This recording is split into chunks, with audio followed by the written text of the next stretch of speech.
My friends, I love doing Bible study. It is one of the things, not just Bible study, because I do Bible study multiple places. I love doing Bible study here, specifically here. And it's one of the things I look forward to every single week. I have a stupid traffic ticket. Yeah, you did get a Jezebel notification. I'm very disappointed. I'm not going to be able to do it right now. Maybe I will be able to later in the afternoon. We'll have to see. I was really happy with what we were going to be talking about today, but I don't think I'm going to have time. I'm supposed to be meeting in court. It was for a stupid traffic ticket. I was going to be meeting with them in the morning, and they kept on pushing it an hour. And so all of my morning and my lunch break have been taken up with waiting to be brought in. They sent us all for lunch, and I'm probably going to be addressed by the court via Zoom. So advantages of living post-COVID. I'm probably going to be called in like when Bible study normally starts, which is my version of 1:15. I don't know where anyone else is. Please come out, talk to me for like 10 minutes if anyone is there. I think Yoav is not joining because he's like, what the heck is happening? If you guys have not noticed, in the background, I'm working on a new piece. It's going to be oh,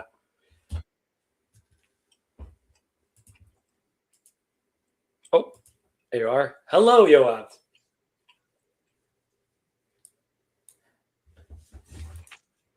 Yoav has reached the beatific vision. I can see the glory coming from your head. Veil you like Moses.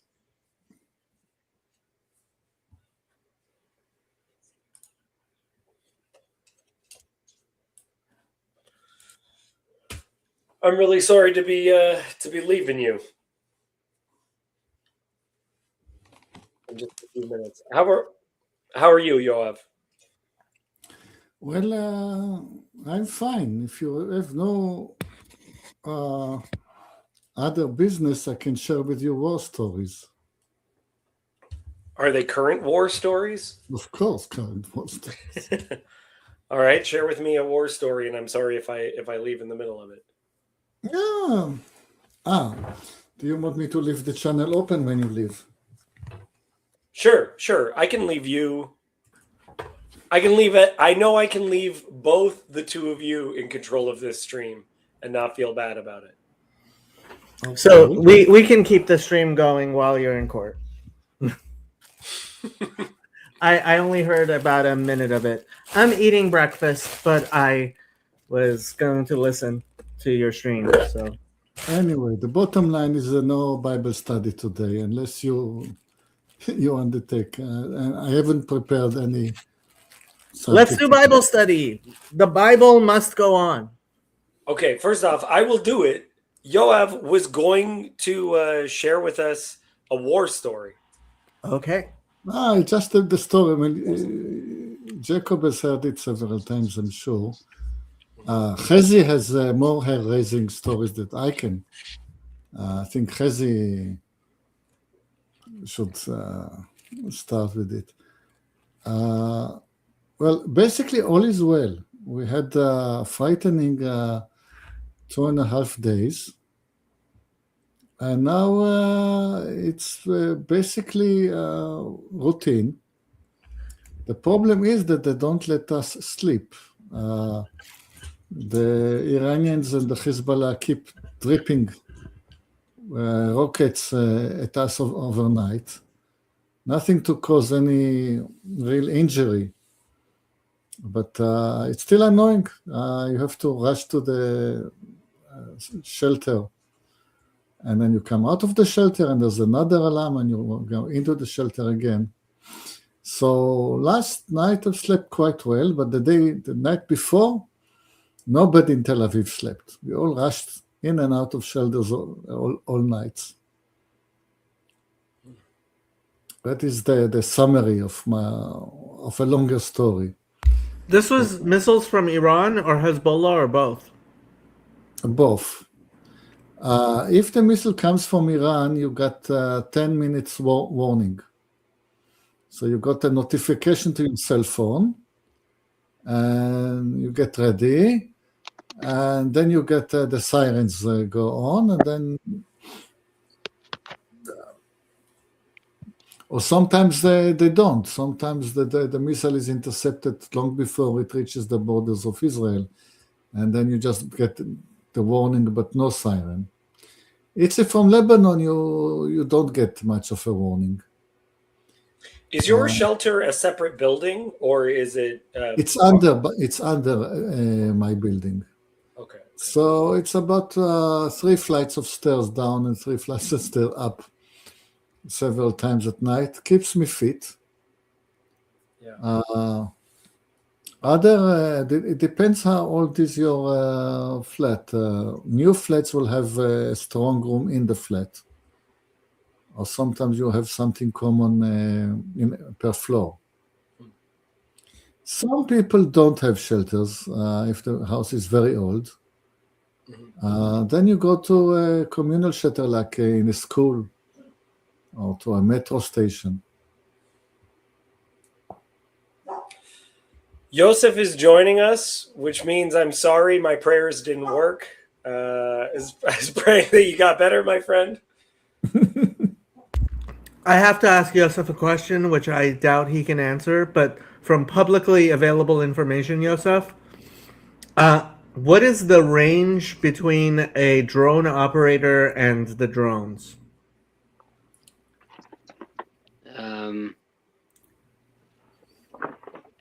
For military drones, they can Yes. be pretty darn far. They can be very far. You don't need line of sight or anything. Like Yeah, I mean in miles. be across. Yeah, let me split it into three types. Yeah, First question about FPV drones.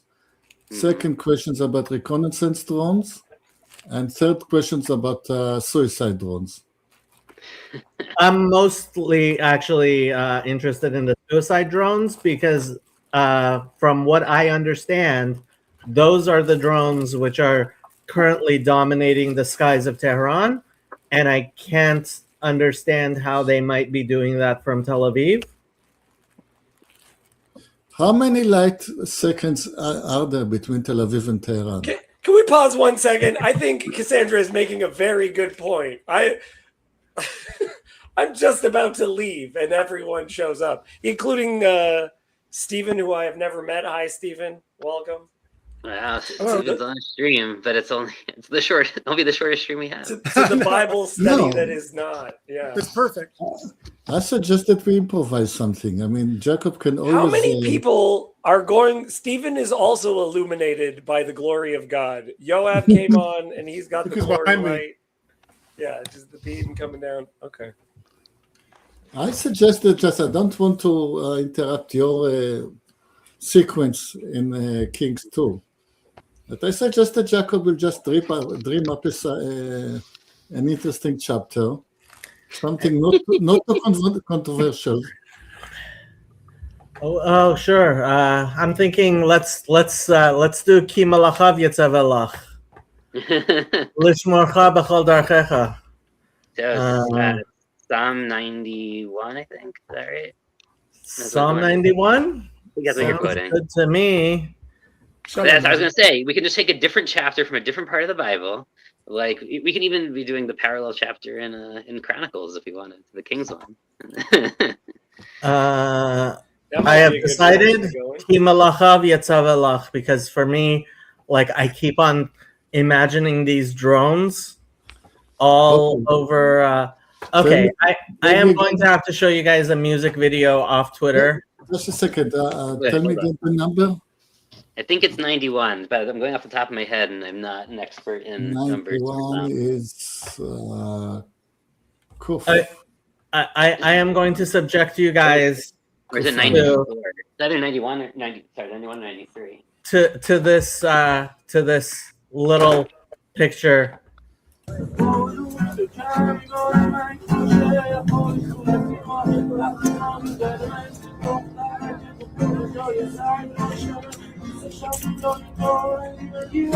Yeah, no, 91.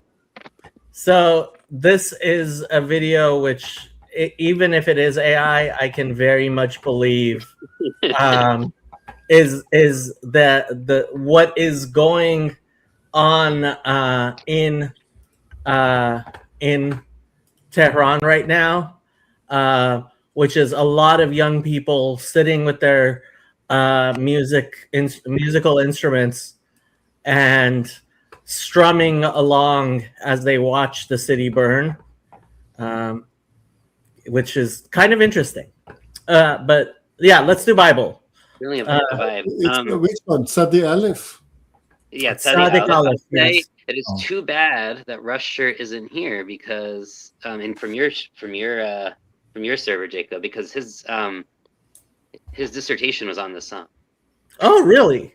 Yeah, he actually left whatever the server. his thesis. Oh, he left the server. Whatever his thing was, his thesis or his whatever it was. Yeah, he left the server quickly Oh, that's too yesterday, bad. and I'm not sure why. Oh, Yeah. uh-huh. I think I my don't think- advertisement of 15 minutes will prove to be a lie.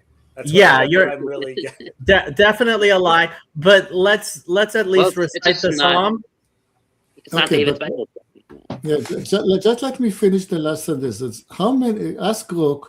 How many light seconds are between Tel Aviv and Tehran? Ask Grok.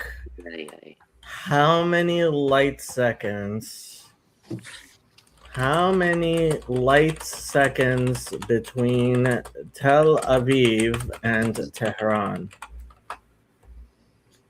Grok is telling me the straight line distance between Tel Aviv and Tehran, approximately 1,585 kilometers. That would be in light seconds would be 0.005 seconds. So that's your delay. Okay, Um, that still doesn't tell me What- It means no delay. what Yeah. the watchers over the city of Tehran that are blowing up the demons over the city of Tehran are up to. They could So- be sitting in a cafe on the beach in Tel Aviv. Yeah, it's well within range. I can for the long range loitering munitions, especially like the Shahed and like those guys. Their Yeah. ranges are between 1,000 and 2,000 kilometers. The Arash is about 2,000. China's is the Rainbow is is about 2,000. Russia has longer ones. Russia has ones that go up to like 3,000 kilometers for combat.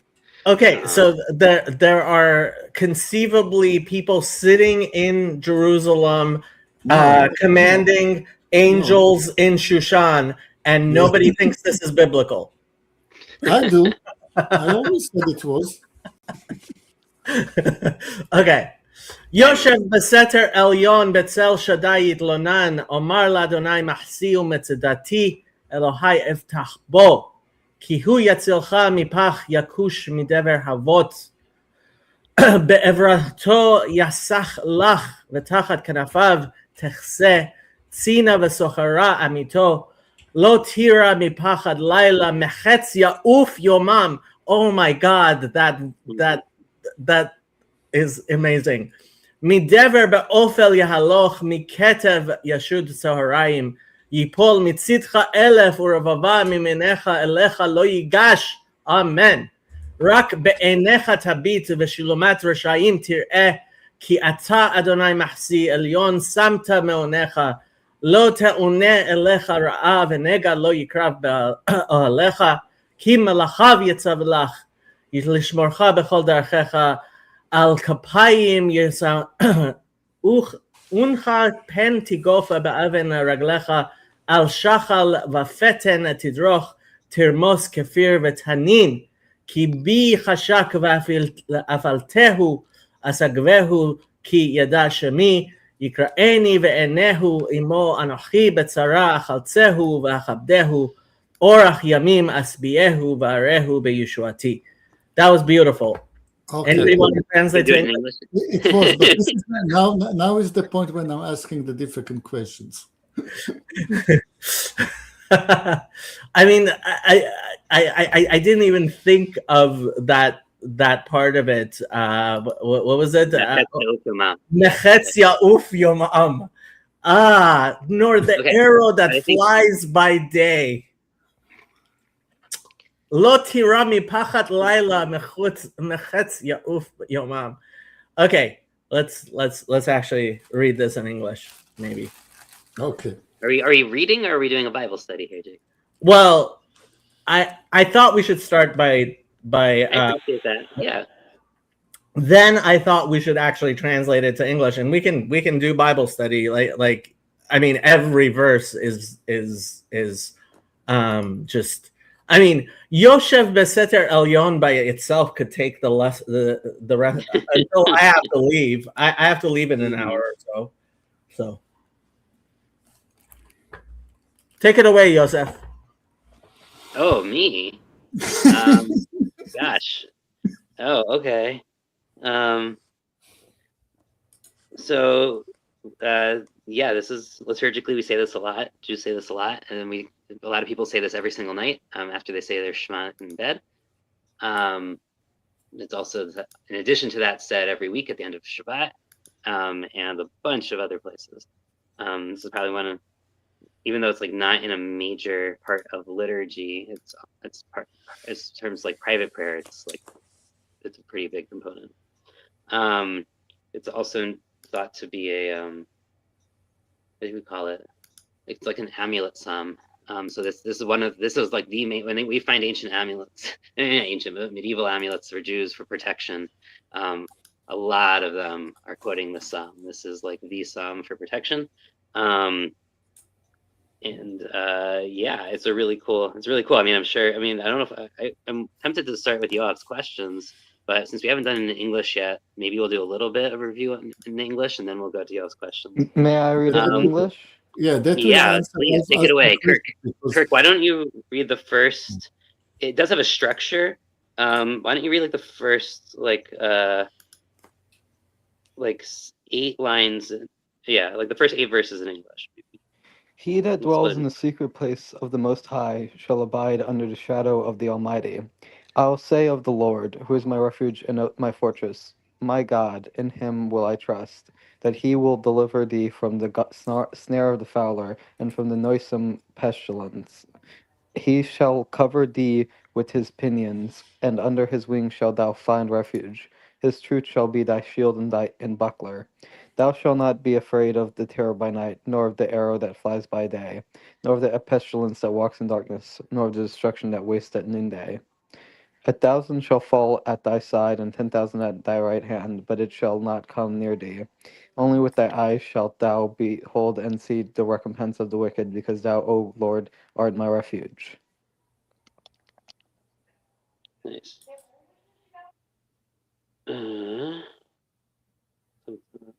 Yeah. Okay. Yoav, you want to take us away with some questions on that first No, half specifically? Yeah, so just the difficult terms.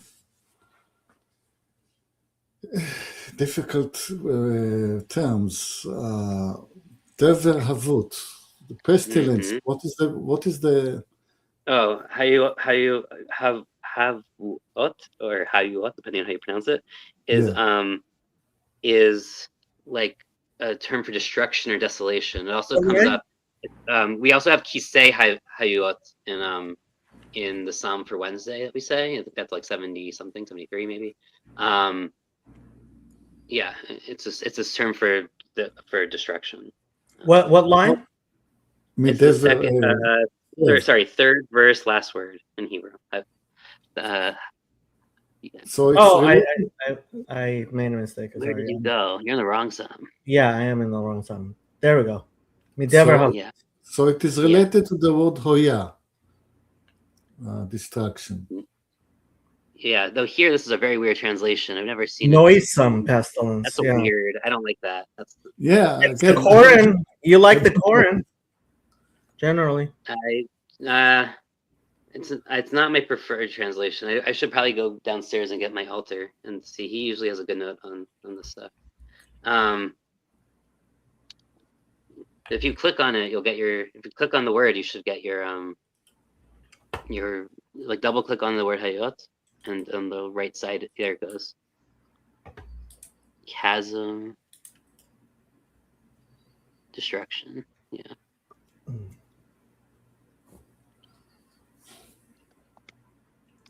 Okay. Other questions on the first half? Okay. Or anything to start off? We are flipping voices. We're Mhm. starting third voice, then Mhm. second line is first voice, and then third one is again third voice.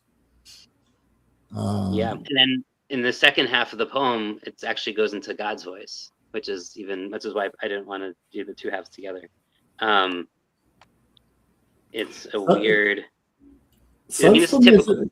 This is very, very typical for Tehillim almost always, and actually Stephen's here, right? Is Stephen still here? So Stephen can tell you, or maybe you want to talk about different voices in Psalms and how this is, a common pattern. I hear. We heard Stephen for all of Yep. 1 second.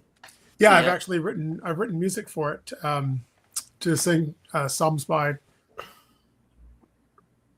Can you hear me? Yes. Yeah, it's cutting out a little bit, but we got most of it. Yeah, I'm having a really bad delay.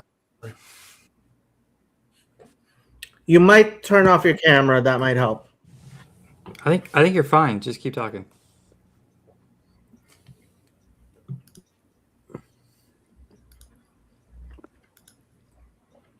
Okay. While it is not talking. So anyway, so Stephen, yeah, he has written music for choirs to split up the voices in these psalms, because this is very typical. Not every psalm, but most psalms switch between kind of a narrator and a second person or first person voice. This one is particularly interesting because it actually switches so many times, including into God's voice at the end, for verses 14, 15, and 14, I guess, and then maybe 15. It's confusing there. But 14, 15, and 16 probably are all the God voice. Yeah, that was my comment. This should be read as for a choir, not as for a single Mhm. voice. Yeah, totally. Anyone else? Anyone have some insights, questions, things in the text they like? That is one reading, Chazi. Yes. Dude, There is. there is. So Ketev is. Ketev is specifically a Canaanite deity of death. So there are people now. Usually, and typically, like what happens in Tanakh is they take words and they take out the reference to, like, they unpaganize them, they unpolytheize them, right? So they're going to use it as a word for death or destruction, but they're not going to actually like anthropomorphize it. And that here, that's true. Like it does not. It's semi-anthropomorphizes here because it actually does say that the Ketev will yashud Zaharayim, so it will it will destroy it. So it is kind of given a little bit of a verb active, but so there are people who read this as that for a demon. So the Canaanite deity becomes like a demon in that reading. It's kind of a Peugeotian way to read it. But mostly, right? So a lot of the things it's telling you you're going to be safe from are from wild animals, right? Shachal, Feten, Kfir, and Tanin are wild animals. Those are not deities. And even the use of Ketev and Dever here, right? Like you could try to read them in a demonesque sense, but I don't like those readings. that's my preference. I'm too Maimonidean, maybe. I have a question. So originally my question would be about anthropomorphism, but it seems like you kind of addressed that. My question I have is, does night symbolize like evil in Jewish tradition, like, or scariness, or like bad? The night can be more dangerous, but it's not evil. Okay. Is Yashud a pun on Ketev being a demon? I don't know that I would call it a pun, but you can see how dever is very anthropomorphized, right? So dever is yahaloch, it's stalks in the ophel, or it's Mhm. walking in the ophel, right? So dever is very anthropomorphized. So yashud might also be in that sentence. It I mean, in just means, terms of the word shindalid. yeah. So shade. I mean, I understand. Yeah. So Yeah. so Jacob's referring to the fact that in rabbinic Hebrew, demons are called shadim. So in that the word yashud biblically doesn't, I don't think it's ever used it for demon, but it does come from a biblical root, which means to ruin or devastate. And it comes up a lot, right? So we get especially like when cities are destroyed or crops are destroyed. So we get this shudah or shudad, tishaded, right? We have a lot of these words, but it's I don't think it ever comes up actually in Torah, but it's a lot in things in the Proverbs and Psalms, and Jeremiah is very into this. Yeah. So it could be. I mean, yeah. Joseph, is that moment of God's judgment or curse every day? Is that at night, or is that just in a? No, it's daily? actually during the daytime. But like it's only known by folks like Balaam, right? Yeah. So are you going by Yonasan now? Not Jonathan. Hey, I mean, what's the difference, right? Yeah, it's sure. all the same. Yeah, all the same. Okay, so he's referring to is in the Talmud. There is this concept that there's like one tiny fraction of a second every day where like God's anger is stronger than his mercy, and if Balaam, the prophet who is a prophet of God who tries to curse the Jews and fails, he's trying to identify that second where he can take advantage of God's anger. Yep. And he fails. Right. But that is during the daytime, and right, Balaam. And the entire story happens in the day. At night, he's actually talking to God. And if you think about the story, right, he has these dreams, and he's talking to God at night. Yep. So I mean, this. I'm sure we can go into a whole dream thing with Matthew Pajot stuff here, but yeah, so this is not that's not to be happening during the day, not the night. It's daytime for him maybe, but like it's nighttime for the other side of the earth, right? So well, they don't have that concept though. I mean, that's not okay. The Bible's not thinking like that. God's judgment is during the day. It's greatest revelation. Like, yeah, we're looking forward to, like, we are in the darkness when God does not judge clearly. Okay, got it. It's also like the day of great judgment, right? And a bunch of different prophets, but Zephaniah or Yoel or whoever, right?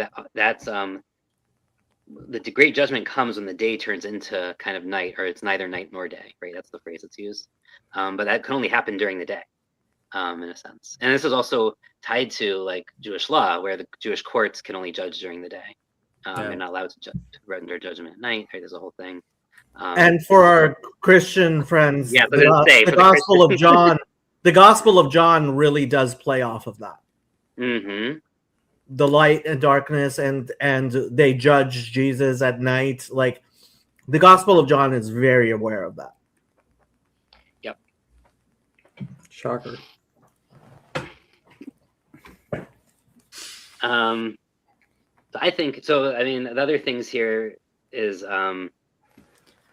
as Jacob said, like we could go forever just on the first like three words, because in the Hebrew of the second word is seter, right? So seter means like hiddenness, or it's tied. So like this is the God who's like sitting in a lot of translations it has shelter or something for that word, but really it's not a shelter. It's really like something that hides you and keeps you a secret, right? At least, or but it's also the word for like God hiding his face when he doesn't like aster panim, like when people feel distant from God. That's the phrase we use, right? So he's the dweller in like this hiddenness of this transcendent hiddenness, right? But at the same time, as a transcendent, like it's not that you don't feel connected. Like the speaker of the psalm, right? David, or I actually think the psalm usually is attributed to Moses, because it's the psalm right before is Moses, and he's said to have written this whole section. So has his comment here about twilight being the most dangerous? Is that's evening twilight, or So twilight is twilight's just- the period between the Between? two. It's, Okay, it's the so transition between night and day. so it can happen in both directions? Yeah. Yeah, so the mixing of night and day where it's not clear, that Yeah. is often, it's usually tied to like a lot of Kabbalistic ideas with water Yeah. and demons, and Yeah. that's not. And also not just my like on a specialty. practical level, like my hunter friends tell me those are the 2 times you want to like hang out in your deer stand because that's when you're going to have your most chance of success is twilight. Mm-hmm. So if you're the one being hunted, which is exactly what's happening, right? Like the person here is being hunted, they don't want to be out at twilight because that is when the hunters are active. It's that spaceman meme where we're hunting the deer and then the demons are hunting us in the twilight. Right? Always was. Yeah. So here, though, I was going to say it's interesting because you have this. You might think at the very beginning that there's a distance, a transcendence of God, that the guy doesn't feel God's presence, and yet he's then also saying that I'm actually in you being above and hidden. I'm actually being shaded and protected, and I'm like able to sleep. Lonan, right? Lina. Often, I mean, here it's abode, but it's tied to the ability you feel safe enough to sleep, right? To lodge, to pass the night there, which is also why it's said often at night, or as you entering the night, right? So again, tied to the twilight. Then you have all these words. This is a super common refrain in 2 and verse 2. You'll see David uses this language a lot, where he just like lists a bunch of like words for God protecting him. But you also see it in Hannah's prayer. Like it's not unique. It's just part of ancient Jewish prayer. Is like not calling God by a lot of different names as much as calling God by lots of different names for like how he protects you. So Sori, Machsi, Mutudati. You have like these lists. There's one verse I think somewhere that has like 8 different synonyms for the same concept, which is really cool. I think we did it. I think it was in 2 Samuel. Maybe David's prayer at the end there. And then you have all this interesting language, right? So he save me from the fowler's trap, and then protect me under the pinions of your wings, right? So you have a lot of now, so not just hunting language, but we're very specific that this is a bird hunting language, and we get Israel's usually compared to a dove, right? And like in Psalms and things, like so that's not so crazy. But here, being under the wings of God, that's actually more the wings of eagles or whatever, vultures, however you translate Nesher, like that they protect their young either on top of or under their wings. I just love this language because it's also really clever, because so like they're playing with the wings are also being compared to shields, right? So there's like they're playing with like mixing military words with like biological words. It's just really clever. So we're basically like the little bird. We want to be saved from the traps of the fowlers, and we're the little bird, and you're like and God is the mother bird, right? Or maybe the father bird, depending. But it's not really gendered here. One way or the other, you're protected under God's wings. And then so you don't have to fear at night. Or during the day, right? So this is why it's not just nighttime. To the question on night, right? Like verse 5 is both day and night. You're protecting me. There are nighttime. So one of the other prayers that we say connected to the Sabbath starts with. It's actually right. It's right. It's going to be the next Psalm, in fact, 92, right? So it has the 3rd verse. To speak your chesed in the morning and faith at night. So like there's this tension kind of, but nighttime you don't see as clearly. You don't have that same level of revelation, so you need to have more faith. During the day, you can see clearly, but what you want to be able to see, what you're asking to be revealed is God's kind of love and understanding everything through his chesed, his loving kindness. Right? So here we have kind of the inverted version of that, which is at nighttime there's like terrors of the unknown. In the daytime, you actually do know what's coming at you, and you want to be protected from those arrows. But as Jacob is reading, he's reading this through the current attack in Iran. There's a whole other way to read this that applies it to like day-to-day stuff, obviously. And they're not just afraid of attacks, right? So we keep having the idea of plague coming up. Dever, that was one of the things in Egypt, right? And yeah, that's associated here with this Ophel. So Ophel is kind of like twilight. It's sort of like it's not a time of dark. It's not a time of nighttime, but it's a time of darkened daytime. Usually Ophel. So you get it with like Sinai, like under a volcano. The darkness there is also an Ophel. But here, and again, like we have dark, kind of this like twilight time, then we have like noon. So again, you have this kind of tension or contrast between day and night, and clarity and not clarity of the types of things that might attack you. The 1,000 and 10,000 is interesting because all of you people who've been in Bible study every week, right? This whole crowd knows the phrase that Saul has killed his thousands and David his 10,000s, right? So this is again a common poetic refrain that we've had that you should recognize, where they kind of multiply by 10. So you should be protected from the thousands and the 10,000. So that's the first half. Yeah. Kirk, you want to get into the second half? Sorry, I'm talking. Yeah, Second, to answer Kirk's questions about the I'm not seeing his Really? question. no, he said it. What is the treatment of the concept of darkness? I was always looking for the ancient Semitic word for black, because I know that white was the name, always has been the name for Lavan. And as far as I can scratch it, the ancient Semitic word for darkness was tzel and tzelmavet. And that had it started with having dark connotations. But when you live in a desert, suddenly being in the shadow is something that you seek. Good. Great. You survive in the shadow.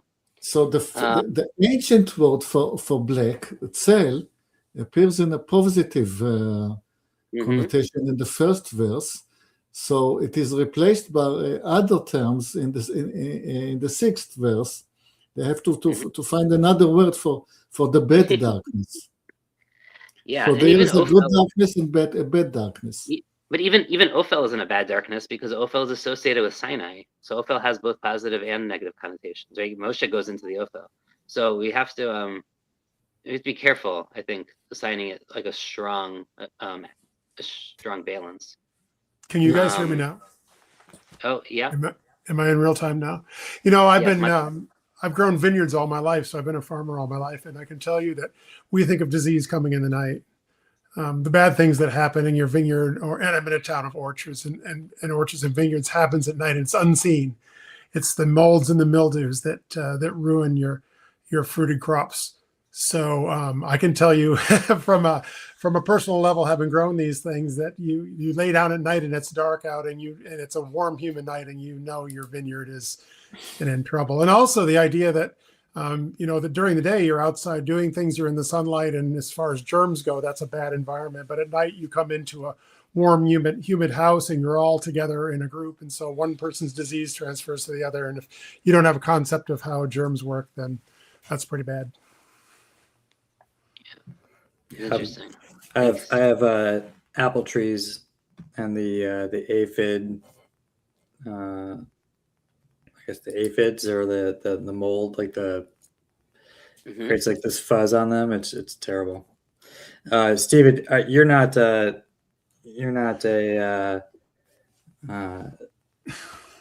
hybrid creating new plants with your stuff, right? Say it again.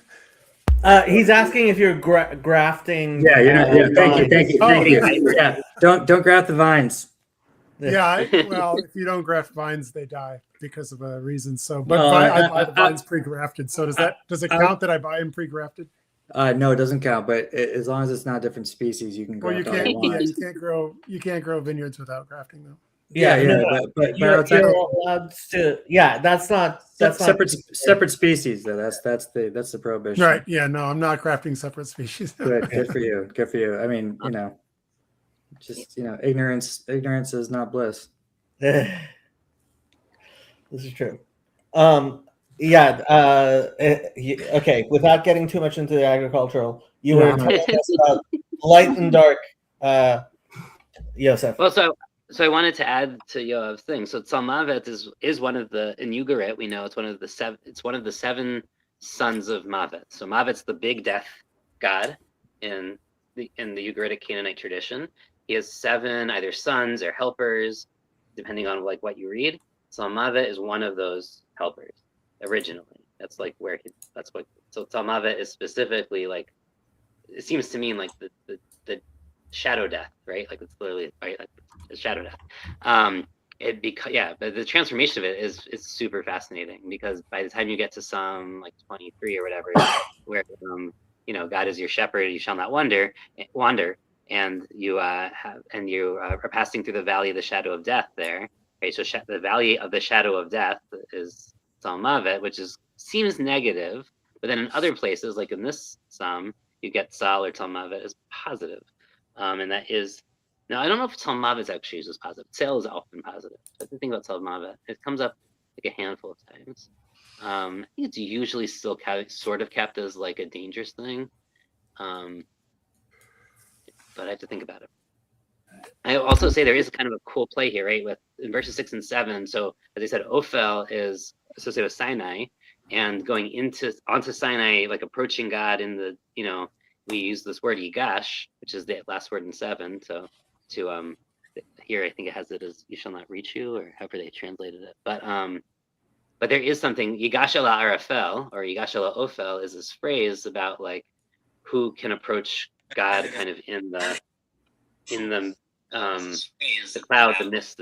With Coinbase, someone's so I think there's actually almost like an anti-Sinai happening here, like that you'll be protected in the shade, and they won't be able to approach where you're shaded, which is kind of almost like Moses on Sinai, and like the other people can't come up on the mountain, right? So there is kind of an interesting little throwback play here, probably to I'm not sure I understand what it means. Rak be'enecha tabit. Yeah, that's a good. That's he's talking about the beginning of verse 8. You'll see it. So it's a really weird phrase. How do you translate it? Oh shoot. They translated, "Only with thy eyes shalt thou behold and see the recompense of the wicked." Yeah. Why is it difficult? Rak be'enecha tabit? Like, why rak? Yeah, because excluding all the bad things that could have happened to you. Mm-hmm. So all that is happened, that is that you observed it. Yeah, you shall watch the bad. Yeah, honestly, it's like we're sitting here, and I feel like this psalm is explaining what's going on. we're just watching war from afar. Yeah. So I think Yoav's on the money there. Like, instead of all these bad things happening to you, you'll be able. It'll be like daytime. You'll be able to see what's happening, but it's not gonna be hurting you. You'll be able to watch it in your shaded shelter under God's wings. You'll be watching it. And the way Malbim, I like Malbim's commentaries usually on Tehillim. So here he has only you shall watch it with your eyes, and you shall see those falling around you, and when you inquire, you'll see that this is the recompense of the wicked, that Hashem is recompensing them and punishing them with his providence in Kendall, and thus the evil, the destruction will not touch the tzaddikim, the righteous, who are providentially protected for the good. Verse before that, number 7. When we were reading Kings, we often say that the word Aleph cannot possibly mean the 1,000. And I said that it means a flock. And that's okay. So what is Revava? Revava is usually 10,000. yeah, usually 10,000, but I think it means as much as the drops of rain. I hear that. Yeah, it's like an uncountable. It's like it's the next level up of what do we say this when we talk about numbers? It's like just the next there's a word for this. Order of magnitude. It's the order of magnitude above. Yeah. Right. Yeah, Okay, but I must say, I don't know, just back to the first verse. Yeah. I will read it in Hebrew. יושב בהסתר בית משפט עליון ובצד שדי התלונן. Yeah. What about it? So he's saying the setter could be a beit No, mishpat. setter is when you're in a disconnected from God. God is hiding from you, or you're hiding from God. So Bet Mishpat Elyon is sitting disconnected from God, and in the shadow of God, he is complaining. Oh, no, that's a Yitlonin. I was wondering why you were changing Yitlonin to Yitlonin. Yeah. I always make Jacob laugh. Okay, it's a pun. Modern Hebrew politics. It's hilarious. Not worth explaining, I don't think. Okay, I was wondering why you changed it there. I got you. Okay. So perfect though that you read that verse, because verse 9 is going to basically be a recap of verses 1 and 2. And right, so it's going to be Katasha Machsi Elyon Samta Bonecha. But why don't we have Kirk? Is he still here? Yeah. Why don't you read the second half of our psalm from 9 to end? Okay. Thou hast made the Most High thy habitation.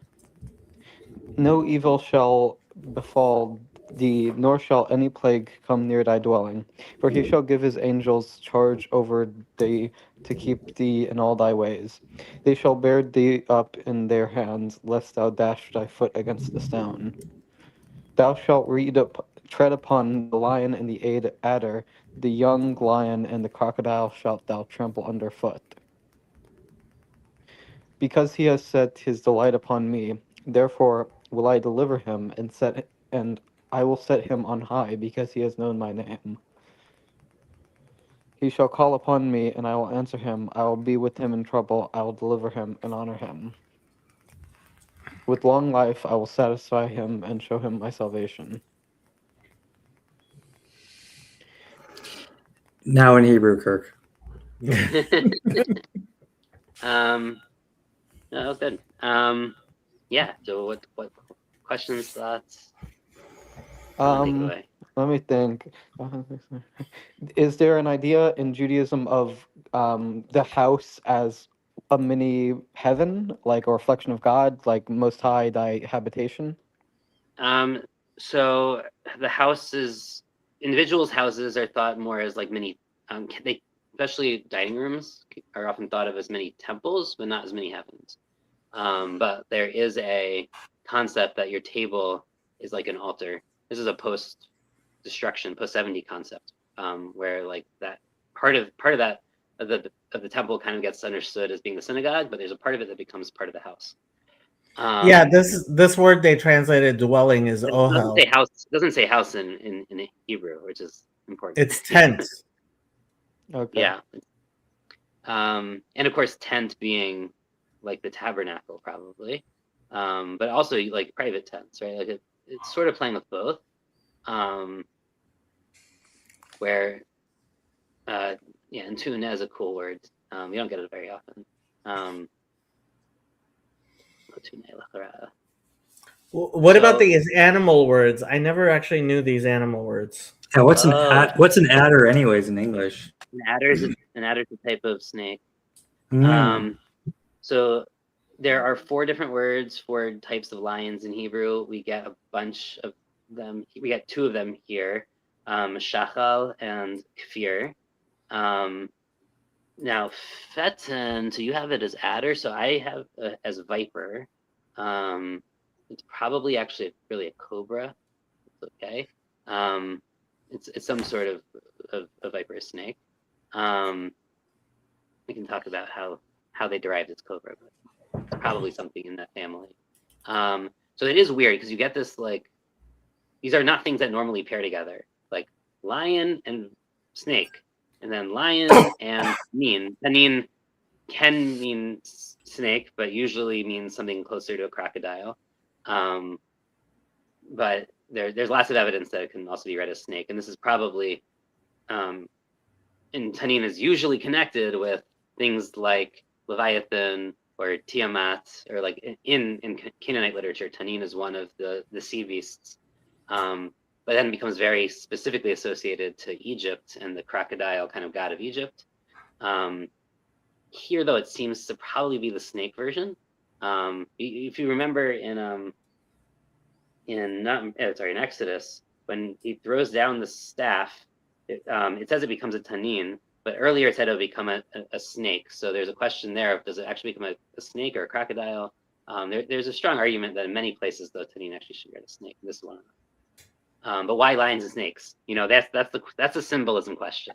Like, if anyone wants to like try to figure out like why those two specifically, and it's not. Well, just, I mean, it They're- says they're scary. Tirmos. I mean, I was thinking initially of Genesis, Mm-hmm. right? Right. So trampling the snake makes sense. Trampling the lion is kind of interesting. Yeah. It's also very clearly. By the way, there's been a very good argument that this poem is actually not just like, obviously there's the traditional one that goes to Moses, but like academics have argued that this is actually one of the really early Psalms, in at least thematically, because of how desert oriented it is. It's all about people's, like, the danger of the desert. You're going to fall and stumble and, you know, kick a stone. What you're afraid of is animals of the desert. There's all this play with shade, right? So like, this is one of these where the academics almost sort of agree with the Jewish tradition, and like, they don't necessarily, academics aren't going to say Moses wrote it necessarily, but they're going to say like, this actually might be from the time when the Jews really were wandering in deserts, or like spending a lot of time in deserts, because like this is super desert focused. Who wrote this one? Well, that's the question. So traditionally that it's attributed to Moses, because in Psalm 90, which is right before it, it says a prayer either for or by Moses, man of God. And then there's a question of like, how many, like, is that just for that one psalm, or is it actually for the psalms that follow it? So there's a tradition that these next, I think, 10 psalms are all from Moses. What 90 percentage are from David? Well, so there is a very clear point, end of, I can't remember which psalm it is, maybe 70, that says like, this is the end of the Psalms of David. So after that, there's a question about the remaining psalms and how many are David and not. David's side A. Yeah. So there's 5 books. The Psalms is traditionally divided into 5 books, between 150 psalms. Okay. And in the Talmud, they have a list, I think, of 10 different authors for the Book of Psalms. David certainly writes the most, but he's considered the sole author. And there's a whole question, because there's all these attributions, right? So there's Asaph, there's the Bnei Korach. So like, you know, what are these attributions? Are they, like, you know, some of them might sound like they're choir directors or something, right? Some of them might be the actual composers of the psalm. Like so there are these kind of ambiguities, but we're totally okay traditionally saying that David did not write every single word in the Book of Psalms, because that is not our tradition. Yeah. Would the tent be more of a desert thing? Well, yeah. So the tent is a desert thing. Yeah, there's a lot of indications that this is probably related to that. There's a question with that tent, though. Is that an individual tent, or is that God's tent, like the tabernacle? And is this about like whether are they being protected from like a plague from disobeying God? Right. Like we have lots of those in the wilderness. Like, and that is this like a prayer kind of a protection from those types of plagues? Is a whole other way to like read this thing. That's going to take a lot. And the verb chalutz is very an interesting one. Achabdehu va'achaltzehu va'achabdehu. So He's Like in those are first two 15. things that I would not expect Betzara. Do you want to explain why in English to it? Sure. So it says, I will be with him in trouble. Specifically, Tzara means like straits, like the Strait of Hormuz, you know, the when things are not wide and when they're constricted, right? So in constricted times, achaltsehu v'achabdehu, chalutz means like to like taken off. Well, I guess that makes sense, right? To be like freed, I guess, kind of. What are in it, like infantry are called chalutzim in modern Hebrew? Well, the Chalutzim are pioneers too, right? But chalatz is to like equip or arm, right? It can also mean the opposite. It can also mean to like withdraw or to like. So there's a question, I guess, is achalatzehu being that God is like arming you, or is it that God is like rescuing you? Like, it depends. Like, there's two ways to read this: as the active versus the passive kind of like participant. Are you right? Yeah. And the achabdehu doesn't make any sense to me whatsoever. I mean, like, honor him, make him heavy. Like, that's Betzara, like, kavod is not exactly like an opposite or like what you would how you would reverse tzara. So well, so Ibn Ezra reads this as basically I will like arm or equip him, and then like he will get kavod from being like he won't need my saving because I've given him the equipment to save himself, basically. So like there is kavod in war, right? There's kavod in that context. Correct. So like I mean that would make it. I guess that would make you heavier. Yeah. it would also make you heavier, but I think it's also like the honor of war, right? Of success in war. That's not the only way to read this, obviously. The other way is the passive way that God is saving you, and then it is weird to say that it's achbadehu. So someone has to explain it. A second before Here, that. so Radak sort of has that as oh shoot, I'm getting a phone call. I'll have to be right back. Just when I was going to ask Yosef the important question that Don asked, is Psalm 110 the most controversial regarding authorship? I don't know what Psalm 110 is. Yeah. guess we could look. Meanwhile, I want to comment still about the animal names. They were chosen for rhythm and poetry reason. In Hebrew, it just sounds beautiful because it goes al shachal. Al is above and shachal is the lion. So they choose the word for lion that goes with on. So al shachal. Shachal was chosen Shachal was chosen to go together with Al. Now, Peten was chosen to rhyme with Tanin because both of them has the Tan. It's Peten and Tanin. So they choose two snake-like animals that just go well together. And then finally, Tidroch and Tirmos rhyme together. Rhyming is a thing. Rhyming is definitely a thing. This rhymes. The choice of animal names is to make it rhyme several ways. Yoav, your microphone seems to be picking things up. Oh no, that's me. Sorry, that's my problem.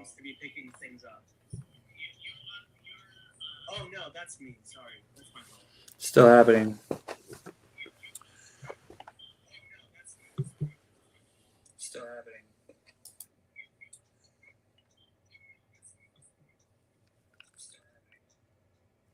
Yeah, I can't seem to tell how exactly like it's not telling me where the sound is coming from. But as Don asked about Psalm 110, Psalm 110 is probably the most controversial because it's the most controversial. And yeah, part of the controversy is definitely over whether it is for a psalm to David or a psalm by David. So there's definitely a lot of controversy by Christians around Psalm 110. Yes. Is there controversy Okay, among can you- Jews about Psalm 110? No, No. most Jews don't care at all. Yeah, it's No, only a it's it's only a not- problem if it says, Jesus says to Jesus. It cannot be that it is double because of I'm with headphones. Yeah, I think your microphone might be catching something. I don't know what though. And it's not obvious that it's you. No, it's fine now. It's fixed. Yeah. It's probably Kirk. I was muted the entire time. I know. Yeah, he was muted. That was the thing. I was actually muting people and going around and saying It's who. probably the problem. Skankenstein who disappeared. Nope, I tried muting him too. Well, Sorry, then it's Steven, Must have been. the noob. I muted him too. I don't. I think it's a Me. problem. It may have been a problem with StreamYard actually, but let's not fine. let it. We're back. We're back. Yes. All Let's- I've lost the audio feed a couple times. All right. What's Yeah, new? I think StreamYard might be having trouble with the fact we have so many people. Maybe I'm don't- not sure. Oh, And Jason is 100% correct. It was a demon. yes, that's right. That We should ignore it. Okay. Again, in Hebrew, shed rhymes with head. Echo rhymes with a demon. What rhymes with what? Shed, head. Okay, I'm not sure what you're trying to say. Shed is a demon, head is echo. Oh, echo. Oh, okay. I didn't know that. I don't. My modern Hebrew is not very good. As you may have noticed. Have you noticed, Yoav? No? Okay. I don't know. Anything else anyone wants to say? Matt, you haven't said much. Speak. Me, Matt. Hi. How's it going? Hey. What do you think of this psalm? What do I think of this psalm? It's hard to get a whole picture just because we've been going kind of like piece by piece, and usually I try and like look at the whole and understand the pieces through it. It is kind of like really interesting and fascinating the connections you guys are making to contemporary experience. That's kind of like frankly beautiful. Who are these angels? Yeah, that one verse, Ki malachav yetzav, like this is one of the most common verses that people will recite in Hebrew, even if they don't speak Hebrew. So many people, if not most people, recite this verse at the end of Shalom Aleichem at Kiddush. So when we say Kiddush on Friday nights, most people recite a poem that's only about 500 years old called Shalom Aleichem at the beginning, and they will end it with, which, I mean, so Shalom Aleichem is kind of a welcome to the angels and a send-off to them.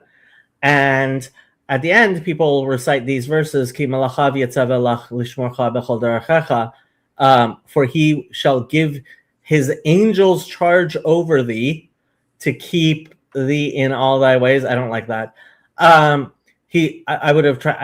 would translate it, for he commands his angels to be with you, to keep you in all your ways. Yeah, and I mean, again, angel, nowadays when we talk about angel, we never think of just a messenger, but that's what an angel was. It was a messenger, right? And people talk about biblically accurate angels, and while in the prophets you will find angels that are described in quite extravagant terms, specifically Ezekiel. Most angels in the Bible appear to be, including the Christian Bible, actually, I believe, appear like normal human beings. So, yeah, who are these angels? But they aren't personal angels, is I think what I was getting at. They're messengers of God. They're not your possessions of some way. Like these aren't angels. The Hebrew is quite clear, malachav, because his angels he will command over you. Yeah, that is definitely true. Jason says, I am of the opinion that the angels visiting Sodom were Moses and Elijah. Do you have any thoughts on that, Jacob? I don't. Yeah, that's not my view of angels, really, at all. Sorry. RJ wants to do the weekly parsha. It doesn't make sense because the whole point of the story of Moses that he never gets to see the promised land. So if he's in Sodom, yeah. Good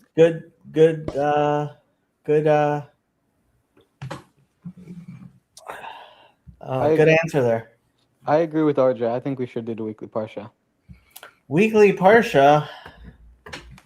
We could do the weekly parsha. I might actually leave you guys to it though, because I have to get to work. Yeah, it said only 15 minutes today. We're going for an hour. Yeah, false advertising. That never happens on my channel, ever. Yeah, thank you everybody for coming. It was really good to see you, Stephen, especially I haven't seen you on very often. Later, people. Kill it. Oh no, I wasn't gonna kill it. You guys can keep it going. Yoav will have to lead us. No, I'm no leader, never. I lost audio again. We can hear you. Oh, here comes Yosef again. Yosef enter. Yosef, you're the leader. Oh, what a relief. Where's Yosef? He to Adam, I guess. How come you can't sell Do you that? want to read the weekly parsha? Wait, what? Yosef is here. I cannot Yeah, see well- him. Welcome back, Yosef. You have to lead the weekly parsha. Oh. Are you ready? Unless you want to answer questions related to Kirk questions. Oh boy. I'm sorry I had to leave there. I had a doctor calling me. Jacob just bailed. You can make concluding remarks on the chapter. Yeah, Yosef. Reading remarks on the chapter. Land this jumbo jet.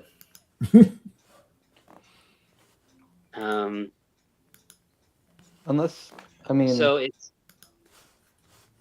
is interesting that so usually this psalm is connected to the one right before it, and often when we read this psalm, we start it by saying the final line of the previous chapter, even though we know it's not part of the same psalm. We do think that the two are connected, and the previous psalm is connected. It's about like the mortality of human beings.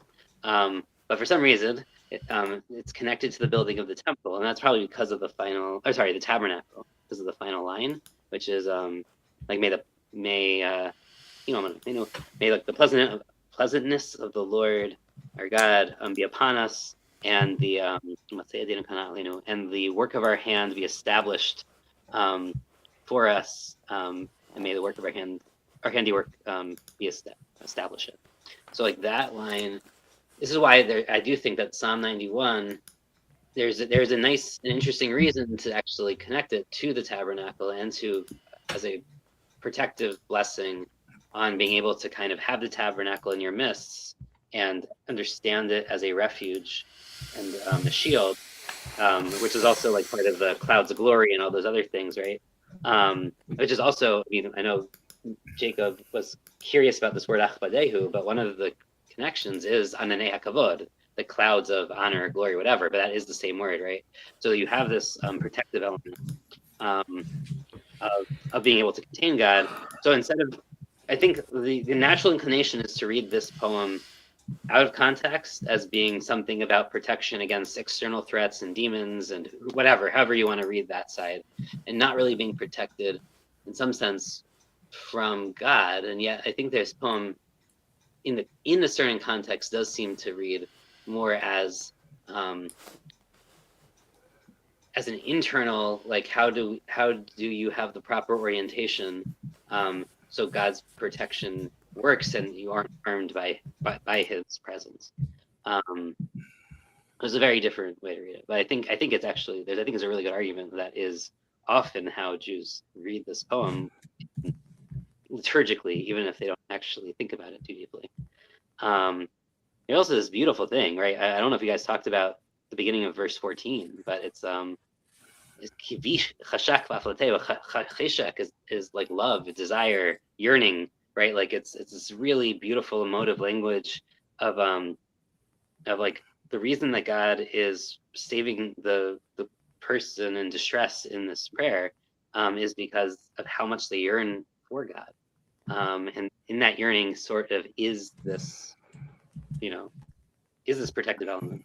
And then you have this cool thing with Askaveu Kidashmi, because he knows my name. So there's a whole very long kind of discussion over what it means God's name is and what it means to know God or participate in God's name or what type of 4 P's and type of knowing it is. But that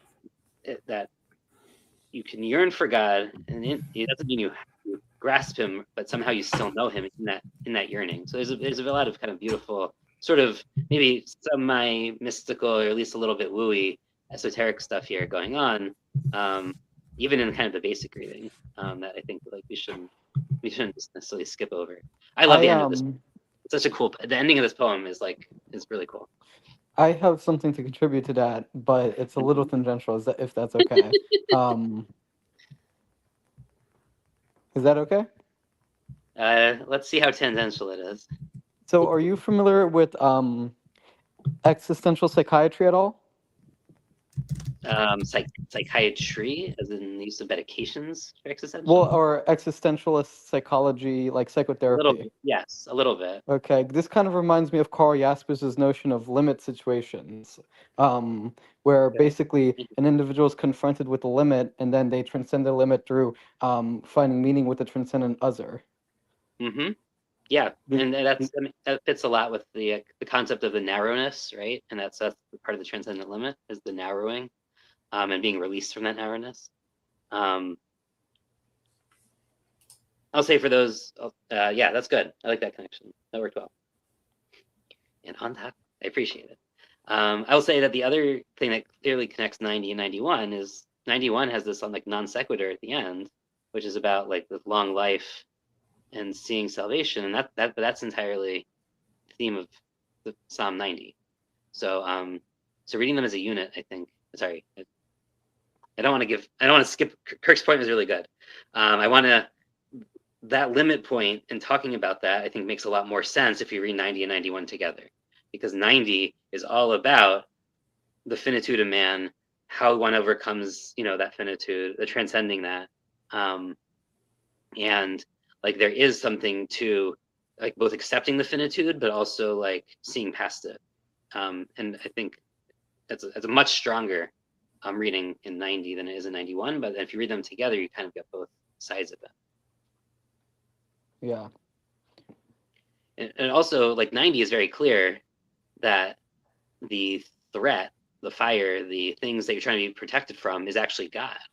Like God is the thing, like the wrath that confronts your iniquities and purifies you, and deals with your immaturity, and God's fury passes over your days and consumes years like a fleeting thought. The days of our years, among them are 70. And even there it talks about anyway, cut off swiftly and we fly away. Who knows the power of your anger? But then it has again, it switches voices.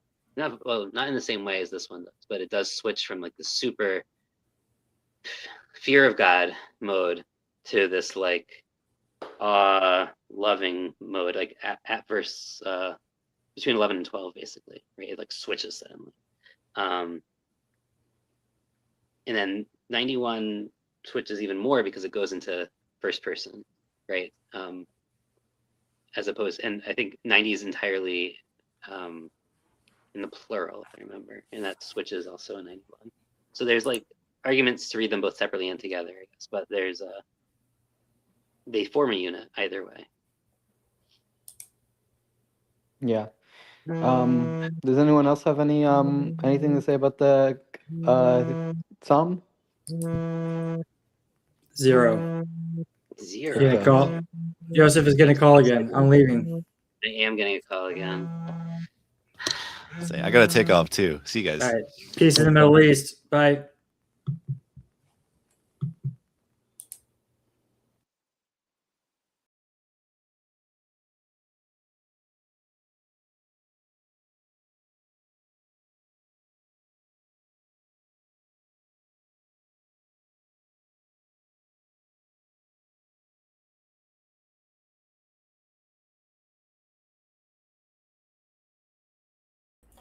And of course, I have to log on to end the stream because people forgot.